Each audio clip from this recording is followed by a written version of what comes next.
Shalom, senang sekali dapat berjumpa kembali dalam program Bible Study Online CK7, di mana pada hari ini kita akan melanjutkan pembelajaran kita dari kitab 2 Samuel pasal yang keempat.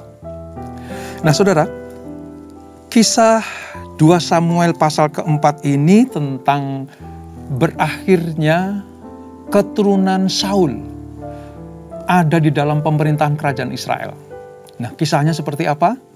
Kita akan baca, kita pelajari, kita ambil inti manfaatnya lewat firman Tuhan ini. Dengan demikian kita akan semakin mengerti kehendak Allah untuk dapat kita lakukan. Namun terlebih dahulu mari kita datang kepada Tuhan, kita menyembah Tuhan, masuk di dalam hadirat-Nya, supaya Roh Kudus mengurapi kita. Kami datang kepadamu Tuhan, mengucap syukur buat kebaikan-Mu, mengucap syukur buat segala yang terjadi. Terima kasih Tuhan Yesus, terima kasih ya Bapa, untuk rahmat dan anugerah-Mu. Kami bersyukur, kami bersyukur.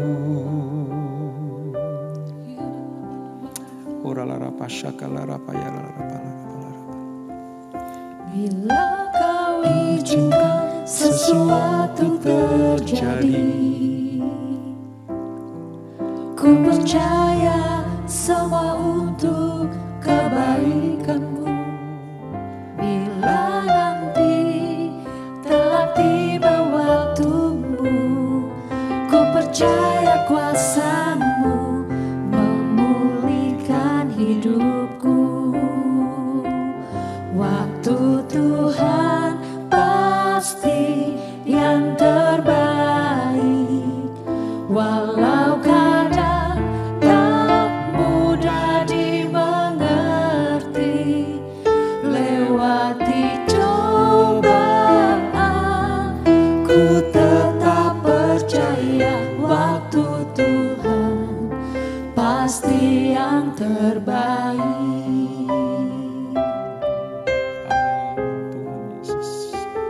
Bila Kau izinkan sesuatu terjadi, ku percaya semua untuk kebaikanku. Bila nanti telah tiba waktu-Mu, ku percaya kuasa-Mu memulihkan hidupku.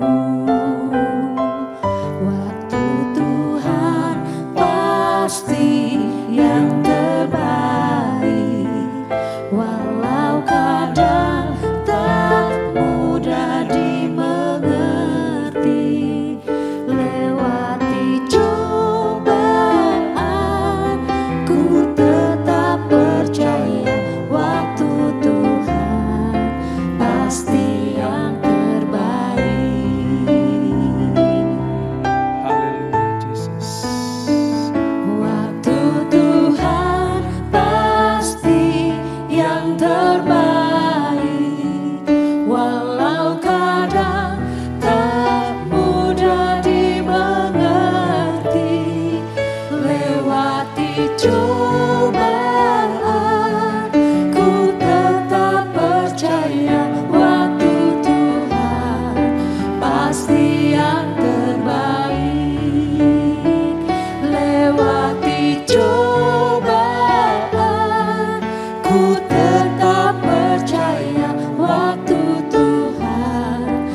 Waktumu yang terbaik Tuhan.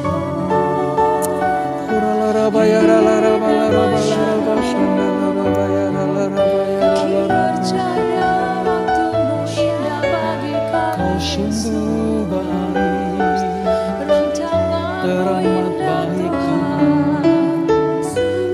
Namamu indah, namamu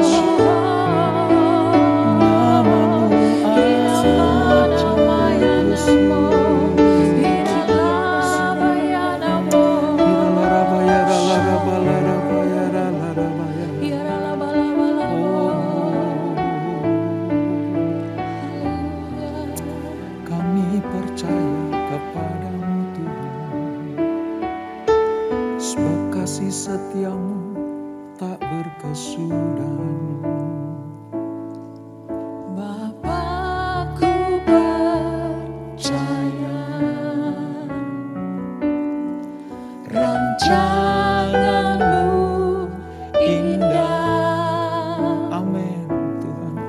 Bapakku percaya Kau turut bekerja dalam segala hal, mendatangkan kebaikan bagiku. Bapakku percaya rancanganmu indah. Bapakku percaya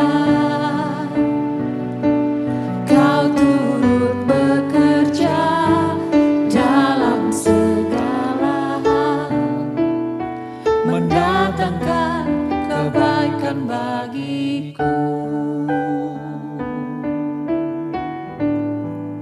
Yesus. Takkan ragu ku berjalan di dalam lembah yang kelam. Ku tak takut, sebab Engkau besertaku. Segala yang Kau izinkan terjadi dalam hidupku, ku percaya mendatangkan kebaikan. Bapakku percaya rancanganmu indah. Bapakku percaya Kau turut bekerja dalam segala hal, mendatangkan kebaikan bagiku. Kami percaya akan Engkau ya Tuhan. Bapakku percaya rancanganmu indah. Bapakku percaya Kau turut bekerja dalam segala hal, mendatangkan kebaikan bagiku. Bapakku percaya rancanganmu indah. Bapakku percaya Kau turut bekerja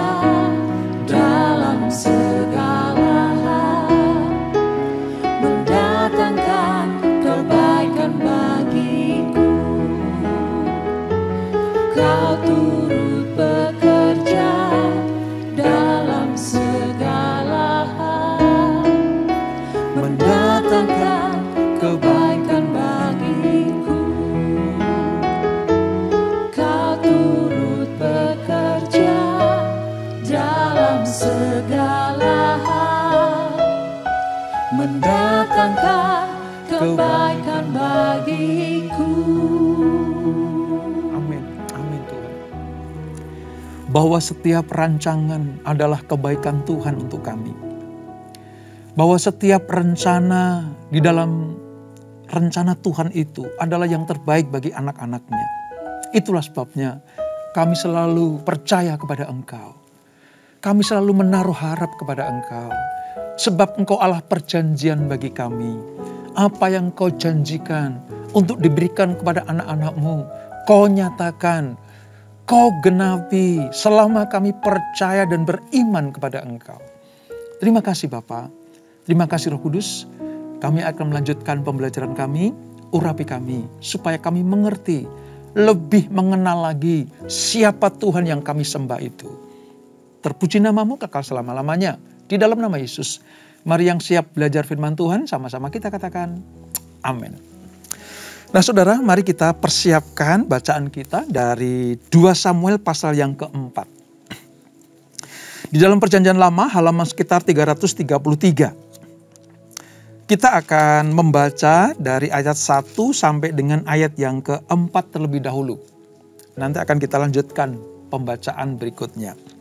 Nah saudara, apa yang akan kita pelajari ini merupakan sebenarnya akhir dari pemerintahan Raja Israel yang pertama, yaitu Saul dan keturunannya. Karena nanti akan beralih kepada Daud. Nah, sisa-sisa dari keturunan Saul ini diceritakan supaya apa? Supaya kita mengerti, Israel mengerti, orang-orang Israel paham bahwa Allah memang mencari orang-orang yang berkenan kepadanya untuk menjadi raja bagi orang Israel. Termasuk menjadi gembala atas domba-domba Israel. Nah, kisahnya seperti apa? Pada pasal yang keempat dari 2 Samuel ini, perikopnya Isi-Boset dibunuh. Seperti kita ketahui ya, Isi-Boset adalah keturunan Saul. Ini dibunuh oleh keluarganya sendiri. Nah mari kita baca ayat 1 sampai ayat yang keempat lebih dahulu saudara. Ketika didengar anak Saul bahwa Abner sudah mati di Hebron. Abner itu orang Benyamin, suku Benyamin. Dia setia sekali dengan Saul, saudara. Ya, dia memihak kepada Saul. Dan ketika keluarga Saul mendengar bahwa Abner sudah dibunuh, apa yang terjadi? Maka hilanglah keberaniannya dan terkejutlah seluruh orang Israel. Anak Saul mempunyai 2 orang sebagai kepala gerombolan, yang satu bernama Baana dan yang kedua bernama Rehab. Keduanya anak Rimon, orang Benyamin dari Beerot. Orang Beerot sudah melarikan diri ke Gitaim dan menjadi pendatang di sana sampai sekarang. Yonatan, anak Saul, mempunyai seorang anak laki-laki yang cacat kakinya. Ia berumur 5 tahun ketika datang kabar tentang Saul dan Yonatan dari Yisrael. Inang pengasuhnya mengangkat dia pada waktu itu, lalu lari. Tetapi karena terburu-buru larinya, anak itu jatuh dan menjadi timpang. Ia bernama Mefiboset. Ini semuanya diceritakan, nama-nama tadi itu adalah keturunan Raja Saul. Nah apa yang terjadi saudara? Pada peristiwa di pasal yang keempat ini, Allah sedang memberikan sebuah gambaran bahwa kerajaan utara Israel yang dipimpin oleh Isi-Boset, ya, Isi-Boset, nanti akan mengalami keadaan yang tragis karena rajanya dibunuh oleh keluarganya sendiri. Nah, saudara, Isi-Boset ini sebenarnya berusaha untuk memerintah suku-suku di utara. Tujuannya apa? Menentang pemerintahan Daud. Menentang pemerintahan Daud. Tetapi ada 1 atau 2 suku Yehuda, yaitu Yehuda Benyamin, itu setia kepada Daud. Setia kepada Daud. Jadi ketika Isi-Boset berusaha untuk menghalang-halangi Daud jadi raja atas Israel, maka terjadilah peristiwa tragis yang menimpa dirinya. Orang-orang Saul, termasuk keluarga dan orang dekatnya, sudah mulai habis, saudara. Sudah mulai habis. Sudah mulai tidak ada lagi di dalam sejarah Israel. Kenapa? Karena Allah memang mempersiapkan generasi Daud lah yang nanti akan menggantikan sebagai pucuk pimpinan kerajaan Israel. Baik nanti pecah ya, ke zamannya Salomo, setelah Salomo selesai dah mati, pecah 10 suku di utara, ibu kotanya Samaria, dan 2 suku di selatan, ibu kotanya di Yerusalem. Nah, mari kita lanjutkan, saudara. Ayat yang kelima. Anak-anak Rimon, orang Beerot itu, yakni Rehab dan Baana, masih keturunan Saul, pergi. Lalu sampai pada waktu hari panas terik ke rumah Isi-Boset. Yang menjadi raja Isi-Boset. Ya, wilayah utara, berusaha untuk jadi pemimpin bagi orang-orang Israel. Ketika ia sedang berbaring siang hari. Jadi Isi-Boset lagi tidur-tiduran siang begitu. Tiba-tiba saudaranya yaitu Rehab dan Baana datang ke rumahnya. Diam-diam itu. Kebetulan penjaga pintu rumah itu mengantuk dan tertidur ketika sedang membersihkan gandum.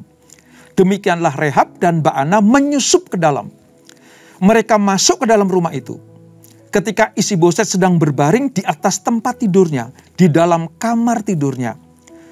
Membunuh dia, 2 orang tadi ya, Rehab dan Baana tadi. Membunuh dia. Ya. Dikatakan, lalu memenggal kepalanya. Isi-Boset dibunuh dengan cara dipenggal kepalanya. Mereka membawa kepalanya itu lalu berjalan semalam-malaman melalui jalan dari Araba Yordan. Saudara lihat, tragisnya keluarga Saul sampai-sampai sanak famili tega-teganya memenggal kepala Isi-Boset yang notabene adalah keluarga dekatnya, saudara. Kepalanya dibawa. Semalam-malaman kepala Isi-Boset ini dibawa. Untuk apa, saudara? Ayat 8. Kepala Isi-Boset itu dibawa mereka kepada Daud di Hebron. Dan mereka berkata kepada raja. Jadi kepala Isi-Boset diserahkan kepada Daud. Yang pada waktu itu, kalau kita ingat ya pasal yang kedua dari 2 Samuel. Daud diurapi oleh sukunya, yaitu Yehuda di Hebron. Untuk menjadi raja di wilayah Yehuda. Nah, 2 orang Rehab dan Baana ini membawa kepala Isi-Boset diserahkan kepada Daud. Tujuannya apa, saudara? Mari kita lihat. Inilah kepala Isi-Boset anak Saul, musuhmu itu, yang ingin mencabut nyawamu. Tuhan pada hari ini telah membiarkan tuanku raja mengadakan pembalasan atas Saul dan atas keturunannya. Ini 2 orang, Rehab dan Baana, lagi cari muka kepada Daud, saudara. Nih raja, engkau raja yang berkenan kepada Tuhan. Sampai-sampai engkau diurapi di Hebron oleh sukumu, yaitu suku Yehuda. Sekarang, aku bawa kepala Isi-Boset. Ini terakhir dari Raja Saul, musuh besarmu. Biarlah ini menjadi pertanda bahwa sesungguhnya engkau mendapatkan kepercayaan dari orang Israel. Dan aku, Rehab dan Benaya, mempersembahkan kepala Isi-Boset ini. Biarlah kau perhitungkan ini sebagai sebuah tanda setiaku kepada engkau. Tujuannya jelas, supaya apa? Supaya Daud senang kepada Rehab dan Baana. Karena membalaskan perlakuan Saul dan keturunannya kepada Daud. Rehab dan Baana berharap Daud memberikan sebuah pemberian-pemberian jabatan, atau mungkin memberikan sebuah penghargaan-penghargaan, lencana mungkin, saudara, atau ya hadiah-hadiah yang luar biasa. Wah, kamu ternyata orang yang setia kepadaku, hai Rehab dan Baana. Kamu ternyata memihak kepadaku dan tidak kepada Saul, bapa leluhurmu. Wah, kamu memang luar biasa. Kamu betul-betul menyukakan hatiku. Itu harapan Rehab dan Baana. Tapi apa yang terjadi, saudara? Apa reaksi Daud ketika melihat kepala Isi-Boset yang dipenggal saudaranya itu ada di hadapan Daud? Mari kita lihat ayat yang ke-9. Tetapi Daud menjawab Rehab dan Baana, saudaranya, anak-anak Rimon, orang Beerot itu. Katanya kepada mereka, demi Tuhan yang hidup, yang telah membebaskan nyawa orang yang membawa kabar kepada, demi Tuhan yang hidup, yang telah membebaskan nyawaku dari segala kesesakan. Ketika ada orang yang membawa kabar kepadaku demikian, Saul sudah mati dan memandang dirinya sebagai orang yang menyampaikan kabar baik, maka aku menangkap dan membunuh dia di Ziklag. Dan dengan demikian aku memberikan kepadanya upah kabarnya. Hai Rehab dan Baana, demi Tuhan yang hidup, waktu itu aku dapat kabar bahwa Saul dan anak-anaknya mati di Bukit Gilboa. Mereka berharap aku bersukacita. Mereka berharap aku bersorak-sorai atas kematian Saul dan Yonatan anaknya. Kau lihat, aku tidak melakukan hal itu. Bahkan aku menangkap orang yang membawa kabar itu. Dipikirnya aku bersukacita kalau Saul mati. Dipikirnya aku senang kalau keluarga Saul mengalami penganiayaan seperti itu. Tidak, katanya. Aku hukum orang itu dan dia sudah mendapatkan bagiannya. Lanjutnya, saudara. Ayat 10. Ketika ada orang yang membawa kabar kepadaku demikian, Saul sudah mati dan memandang dirinya sebagai orang yang menyampaikan kabar baik, maka aku menangkap dan membunuh dia di Ziklag. Dan dengan demikian aku memberikan kepadanya upah kabarnya. Terlebih lagi sekarang, setelah orang-orang fasik membunuh seorang yang benar di rumahnya, di atas tempat tidurnya, tidakkah aku menuntut darahnya daripada kamu dan melenyapkan kamu dari muka bumi? Ini pernyataan seorang raja yang hatinya betul-betul berkenan kepada Allah, saudara. Daud tidak mengambil kesempatan di dalam kesempitan ini. Orang-orang berpikir Daud bersukacita karena keluarga Saul sudah ludes. Rehab dan Baana berpikir bahwa Daud akan mulus, akan dengan mudah menjadi raja atas seluruh Israel. Mereka berpikir seperti itu. Maka ketika ada orang mengabarkan tentang malapetaka yang menimpa Saul dan keluarganya, Daud malah berbanding balik dengan apa yang dilakukan oleh pembawa kabar itu. Aku gak suka mendengar celakanya Saul dan keluarganya. Aku tidak bersyukur atas peristiwa yang terjadi di keluarga Saul. Saul adalah raja yang diurapi Tuhan. Bahkan dalam nyanyiannya, saudara, Daud tuh ngomong begini, "Hei Israel, kamu punya raja Saul yang luar biasa, yang menyediakan makanan bagi kamu, yang mendandani kamu, yang menjaga kamu, yang membuat Israel terkenal di mana-mana." Bahkan Daud ketika Saul mati dia berkabung. Jadi pikiran orang ini tidak seperti apa yang dipikirkan Daud. Daud tidak sedikit pun mengambil keuntungan dari malapetaka yang menghampiri keluarga Saul. Nah, apa yang diterima oleh Rehab dan Baana yang tadinya berharap mendapatkan pahala, mendapatkan hadiah dari Daud? Mari kita lihat, saudara. Di ayat yang ke-12. Sesudah itu, Daud memberi perintah kepada anak buahnya untuk membunuh mereka. Jadi Daud memutuskan Rehab dan Baana dibunuh. Ya. Tangan dan kaki mereka dipotong. Kemudian mayat mereka digantung di tepi telaga di Hebron. Tetapi kepala Isi-Boset diambil dan dikuburkan di dalam kubur Abner di Hebron. Saudara bisa lihat, dari peristiwa ini ada beberapa hal yang dapat kita petik. Saudara. Yang pertama begini, tak henti-hentinya penderitaan menimpa atau menerpa keluarga Saul. Mulai dari kematian Saul dan Yonatan di Bukit Gilboa.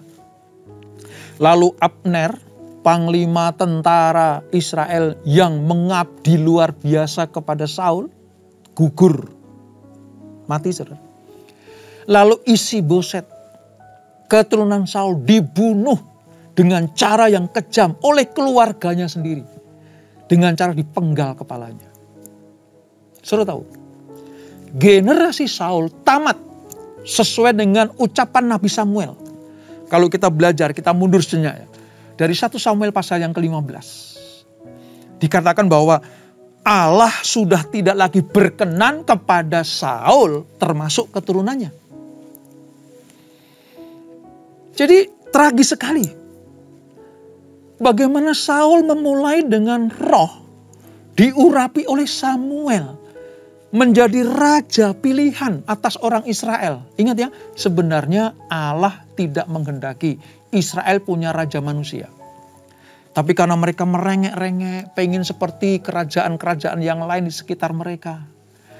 Mereka pengen punya pasukan panglima perang yang dipimpin oleh raja manusia. Maka dengan terpaksa Allah memberikan Israel seorang raja. Mulanya Saul memulai dengan roh Allah, dipenuhi dengan roh Allah. Bahkan dikatakan, apakah Saul termasuk golongan nabi? Karena dia bertingkah laku, bisa bernubuat seperti seorang nabi. Tapi pada perjalanannya, Saul melakukan hal-hal yang tidak berkenan kepada Allah. Sehingga Allah harus menggantikan dia. Saul masih hidup, saudara. Tetapi Allah sudah mempersiapkan Daud bin Isai untuk menjadi raja bagi Israel, pengganti Saul. Dan karena Saul mengeraskan hatinya, melakukan hal-hal yang tidak berkenan kepada Allah, maka Allah menetapkan bahwa Saul dan keluarganya tidak akan lagi menduduki tahta kerajaan Israel. Dan terbukti, tragis keluarganya, saudara. Dan yang kedua, kita belajar begini. Tuhan memang telah menyatakan penolakannya kepada Saul dan keluarganya, saudara. Kenapa? Karena sebenarnya Tuhan lagi ngomong begini. Israel, harusnya kamu gak perlu seorang raja yang dipimpin ya raja manusia seperti Saul ini. Tapi karena ketegar-tengkukanmu, kau lihat raja manusia ini. Allah sebenarnya pengen menjadi teokrasi di dalam diri orang Israel. Teokrasi adalah pemerintahan kerajaan yang Allah sendiri menjadi rajanya. Tanpa raja manusia. Tetapi Israel merengek-rengek. Minta raja manusia. Raja yang berbentuk manusia biasa. Padahal bangsa-bangsa lain tuh pada takut kepada orang Israel karena dia punya raja Allah sendiri. Ini akibatnya. Akibatnya seperti ini. Keluarga Saul menjadi sebuah cermin. Menjadi sebuah cermin bagi orang Israel. Nih, kalau raja manusia ya kayak begini nih. Gitu. Darah tidak pernah berhenti mengalir dari kehidupan keluarga Saul. Ini yang kedua, saudara. Sebenarnya Allah tidak mau Israel punya raja manusia. Tapi karena tegak-tengkuknya, maka terpaksa Allah mengizinkan Saul menjadi raja. Tapi saudara lihat, dari Saul sampai keturunannya penuh dengan pertumpahan darah. Dan itu terjadi sampai dengan Isi-Boset dipenggal kepalanya oleh keluarganya sendiri. Yang ketiga, saudara, kita melihat sosok Daud. Pada peristiwa matinya Isi-Boset ini, harusnya merupakan keuntungan bagi Daud. keuntungan bagi Daud. Kenapa? Sudah tidak ada lagi orang yang mengganggu aku dari keluarga Saul. Wah, sudah selesai. Saul dan keluarganya sudah tamat riwayatnya. Ini keuntungan besar bagi Daud. Gak ada yang mengotak-atik lagi. Gak ada yang iri lagi. Tapi sudah lihat. Daud begitu menghormati Saul. Walaupun Saul pernah beberapa kali berusaha membunuh Daud. Entah ketika dilempar tombak di dalam istana Saul. Atau dikejar-kejar sampai padang gurun En-Gedi. 2 kali Daud punya kesempatan membunuh Saul, tapi tidak dilakukan. Dari sini harusnya 2 orang tadi, yaitu Baana dan Rekab, tahu bahwa Daud tidak suka kalau ada keluarga Saul yang menderita. Sebab Daud tidak mengambil keuntungan dalam situasi yang pelik ini. Ini hebatnya hati Daud, saudara. Pantesan Allah itu berkenan kepada Daud. Karena dia tidak mengambil keuntungan dari penderitaan yang dialami oleh orang lain. Daud tetap menghormati Saul, bahkan termasuk keturunan-keturunannya. Orang-orang yang seperti Daud ini memiliki kebesaran hati. Memiliki hati yang lapang dan luas. Tidak melihat satu peristiwa sebagai sebuah keputusan ilahi. Oh, hanya ini keputusannya. Oh, seperti ini pendapat Allah. Oh, seperti ini keputusan Allah. No, saudara. Daud melihat gambaran besar. Daud melihat bagaimana menghormati pendahulunya. Daud memberikan teladan buat kita semuanya. Bagaimana menghormati orang yang diurapi Tuhan. Walaupun Saul tingkah lakunya sudah memulai dengan baik, namun mengakhiri dengan kedagingan.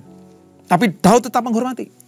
Bagaimanapun Saul adalah pahlawan bagi Israel. Itu pikiran Daud. Itulah sebabnya pada peristiwa ini Daud mengingatkan kita. Jangan pernah mengambil keuntungan di tengah situasi yang membuat orang lain menderita. Ya, mungkin itu hak kita. Ya, mungkin itu bagian kita. Tapi kalau itu dihasilkan atas penderitaan orang lain, jangan ambil, saudara. Supaya apa? Supaya kita semakin berkenan kepada Tuhan. Daud memiliki kemurnian hati yang luar biasa. Daud memiliki ketulusan hati yang dahsyat. Sampai-sampai Allah sendiri mengakui dia menemukan Daud bin Isai, seorang yang berkenan kepadaku. Yang melakukan kehendakku pada zamannya. Jadi melakukan kehendak Tuhan pada peristiwa ini adalah tidak mengambil keuntungan di tengah penderitaan orang lain. Bahkan termasuk musuhnya. Ini pelajaran yang luar biasa. Oleh sebab itu, jadilah orang yang tulus hati, murni hati. Jangan mengambil keuntungan di tengah penderitaan orang lain. Apalagi orang-orang yang pernah berjasa kepada kita. Seperti Daud memperlakukan Saul dan keluarganya tetap dihormati. Tetap mendapat tempat di hati Daud.